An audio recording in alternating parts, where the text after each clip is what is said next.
Asher told them about how his uncle and Arthur's younger brother Ivar Greville had a lover who got pregnant but didn't know how to convey the news to him. At that time, she received the news of Ivar's death and, in her moment of grief, took her unborn kids and sought refuge outside of Soren. He explained the story that Lucas had told him the day before. Nathan was silent the whole time and Arthur and Sylvie had sad expressions. Ivar was the youngest person to become an SS rank hunter. His talent was even slightly greater than his father and older brother Arthur. The world thought that he would become the youngest to reach SSS rank within the next 10 years. But when Asher was around 3 years old, an SS rank Red Gate dungeon was formed in the city of Soren. It was a highly unstable dungeon that could have resulted in a dungeon break. At this time, Nathan and other SSS rank hunters were clearing the SSS rank dungeon that appeared in the Lost Lands. Most of the SS rank hunters of Samaria, including Arthur, had followed them to clear it. SSS rank dungeons were one-time dungeons, but if they were not cleared within a certain time, the resulting dungeon break could have caused a lot of destruction in Samaria. Ivar was one of the SS rank hunters left behind in Soren. The SS rank Red Gate dungeon had the unbelievable restriction of only allowing one person to enter. There were some other SS rank hunters in Soren as well, but nobody wanted to undertake what seemed like a suicide mission. If nobody stepped up, the dungeon break would have destroyed a significant part of Soren. Dungeon breaks were not just monsters getting out. The result of a gate breaking was a huge mana explosion, depending on the rank of the dungeon, and then monsters came out of the space cracks where the dungeon gate was located. In the history of SS rank dungeons, it was the first time a Red Gate dungeon with a restriction limit of 1 appeared. Red Gate dungeons were also a one-time clear dungeons which will disappear in some hours after the dungeon boss was killed. Ivar Greville took it upon himself to clear that dungeon and entered, but the boss of the dungeon was a 9-headed SS rank Hydra. Although Ivar cleared the dungeon, the injuries and poison took his life soon after he exited the dungeon. His right hand was gone, with his skin having numerous purple veins and most of his back having its skin ripped off. He was hailed as a hero by the association, but when Nathan and Arthur heard this news, they were devastated. Losing Ivar was a huge blow to the Greville family and the whole world, as he was a talent never seen before. Even though he couldn't beat Nathan's Awakening Foundation, as he missed it by 5 minutes, his speed of ranking was the highest in the world. The twins were anxious as no one was talking and the long silence increased their worry. They were worried if they would also be accepted as family, like Asher did. Nathan noticed the twins' anxiety and spoke up. "Hello, you cute brats. I am your grandfather Nathaniel von Greville, and also one of the strongest people in the world," he smiled as he introduced himself. Although he was very old, due to his high rank, his aging was much slower than others. He looked like a fit man in his 50s. "Hello, I am Lucas, and this is my sister Livia," Lucas spoke while Livia just nodded from Emmy's arms. "Both of you are so cute," Sylvie spoke as she looked at the twins. Arthur and Nathan then talked further with the twins, telling them about Ivan and how he died heroically. They also noticed that Livia was quite weak and ill, but they thought they would just take her for a checkup tomorrow. Sylvie became attached to Livia and placed her on her lap, stroking her hair. Livia accepted Sylvie's embrace, as she felt quite comfortable with her. "I need all of your attention," Asher spoke, stopping the chatting group. "We need to cure Livia, as she is suffering from mana poisoning, and from the looks of it, it's already in its last stage," Asher told them. "What?" Arthur stood up from his seat, and the rest of them were shocked as well. Mana poisoning meant that a person forcefully ingested a lot of mana in their body. The mana would not pass through the core and, instead, the unrefined mana corrupted the mana veins all over the body. This method usually did boost one's strength and power, but there was no cure for corrupted mana veins. "Her condition is serious. No doctor can save her now," Asher continued. "But how did an unawakened being get mana poisoning?" Sylvie asked while looking at Livia, who was sitting on her lap listening to the conversation going on. She was very scared when she heard that no doctor could cure her.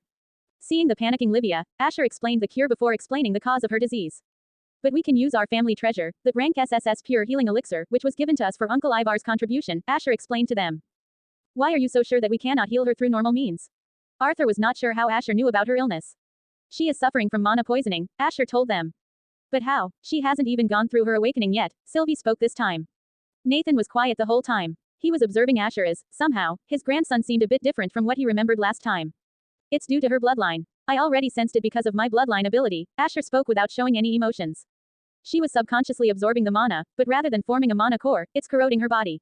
The only reason I could sense it was because my current rank is low and my mana-controlling bloodline can sense such small disturbances around me," Asher told them. Arthur could now accept the reason for why Asher knew about Livia's illness. The Greville family mainly had mana-related bloodlines, one of the most coveted bloodlines in the world. But when a person was born with a strong bloodline, they may suffer from such implications. Usually, this problem could have been sensed early if Livia had been living with the Grevilles from a very young age. But the circumstances made it inevitable. It seems like the only explanation for her illness," Nathan finally spoke after carefully assessing Livia's body with his mana sense.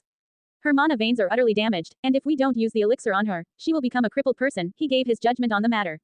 "Then we should use the elixir on her. It was due to Ivar's contribution that we even got it, and his daughter deserves at least this much from us," Sylvie spoke instantly while still patting her lovingly. Others in the room also nodded their heads, listening to her, and easily agreed. They would have used it on her even if it was not Ivar's contribution that got them this elixir. Although there were only 4 more such elixirs in the world, 3 were under the World Association, and 1 belonged to the Mage Association. Rank SSS items or artifacts could only be achieved as a first clear reward for clearing rank SSS dungeons, which were not so many in this world. And sometimes the World Association would take custody of them because of their higher contribution during the raid. Arthur, open the family vault, Nathan ordered Arthur. Sure, Arthur left them and arrived in his study room and opened a hidden room using his mana. He arrived in a room which had a small teleportation gate. This was the teleportation gate that was connected to the Greville family's hidden family vault, which consisted of their treasures. The only one who knew the coordinates of this hidden facility was Nathan Greville. The treasures hidden here were some of the most powerful ones, and some of them were even hidden from the knowledge of others. The room seemed like an enclosed building with no visible entrance. The only way out was most likely the teleportation gate used by Arthur.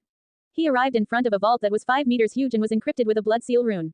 He took a dagger out of his space storage and dripped a few drops of blood on it. Multiple parts of the vault started moving, making mechanical sounds. The door revealed an opening which Arthur got in through. Immediately, many high-graded treasures could be seen enclosed under rigid glass frames. Although it looked like you could break these glasses with normal attacks, they were also strengthened with mana. He arrived at a corner and saw a small golden vial. This was the rank SSS pure healing elixir. He took it out and left the vault area, returning to his study room. When he came back, he saw Nathan and Sylvie chatting with the twins, who were getting more comfortable with them. Asher saw his father coming down with a golden vial in his hand. He saw his chance and spoke, "Dad, can I see the elixir for a minute?" He asked Arthur. "Sure, take it." Arthur passed the elixir to him. "System, can you create a copy of this item without alerting others in the room?" Asher spoke in his mind. "Yes, but the created copy will be stored inside the system's dimension storage if the host doesn't want to alert others." "Can I access it anytime?" He asked in his mind. "Yes, but you need to unlock the shop function fully, which will be unlocked when the host reaches level 10 and gather at least 10,000 fate points." "Okay, do it." Asher gave his confirmation. A bluish-green light enveloped the elixir for a moment while going unnoticed by everyone in the room. Ping. Item duplicate. Used here, you can have it. Asher passed it back to Arthur. Arthur took the vial and passed it to Livia, who was staring at the pretty bottle. Lucas was already thinking about the enormous worth of that small vial. He knew about item ranks and how expensive they were, but he didn't know what the worth of this small item would be. He was already thinking of ways to repay the Greville family for this. Lucas was a cruel and clever man, but if his family was involved, he would become the most docile and kind person you could think of. He was already seeing the Grevilles as his family. "Don't worry, drink it and you'll be fine," Sylvie told Livia while assuring her. "But is it fine for me to use it?" Livia knew that whatever this small thing was, she and her brother could never afford it in their lives. "Don't worry about such things from now on. You're a part of our Greville family and carry this name with pride from now on," Nathan spoke to Livia to assure her. She took the vial in her hand and Sylvie opened it for her. She drank it immediately. The taste of this elixir was like sweet nectar, which calmed her thoughts down. Some blue mana started forming around Livia and entered her body. Her body slumped into Sylvie's hands. "Don't worry, she'll wake up tomorrow," Sylvie calmed Lucas, who panicked seeing her unconscious.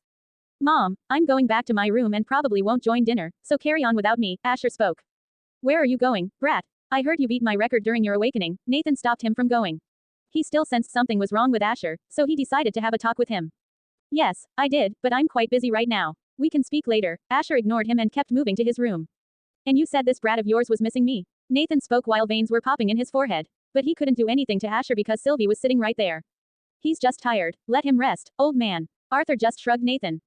"This damn brat. Follow me to the training grounds." Nathan dragged Arthur with him. Sylvie took Livia to her room and sat there with Lucas to listen to his story. He narrated his deeds without omitting anything. Sylvie just stared at him and hugged him. Lucas found the warmth of Sylvie comforting. This made him remember his mother, and tears started dripping down his eyes. The night went by peacefully, and Asher left early for his training. He came out in the evening and saw that Livia was now awake and her face was not pale anymore. The rank SSS elixir didn't have any side effects, as normal potions and healing elixirs were deadly to unawakened people. Direct consumption of mana was deadly to normal humans. That's why Asher said only the rank SSS elixir could heal Livia, as any other healing elixir would not help her at all. Although her body was still weak, her mana veins had been healed and she could now awaken normally like others. Asher came into the room, drenched in sweat but still looking incredibly handsome. Some of the maids even gulped upon seeing him. His charm was deadly to the opposite gender, but he didn't care about how others viewed him. "Asher, Amelia is coming back in a few days. Make sure to clear your schedule on the day her plane lands," Arthur told him, and Asher just nodded. But before he could go back to his room, Nathan appeared in front of him suddenly and looked at his eyes. Why does his presence keep tingling my instincts? He thought to himself. "My dear grandson, why don't you come train with me?" Nathan asked him. "Not now, but if you agree to train me for 2 weeks straight after my party, I might change my mind," Asher said as he kept moving past him.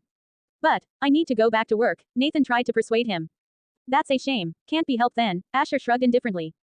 Nathan sighed, seeing his grandson's behavior. He was worried about Asher and, knowing his personality, he was concerned that things could go wrong in the future given his overwhelming talent during his awakening. "Why don't you take some rest and train him as well?" Sylvie tried to intervene between the two. Arthur, still sore from his beating the previous day, was already planning his revenge.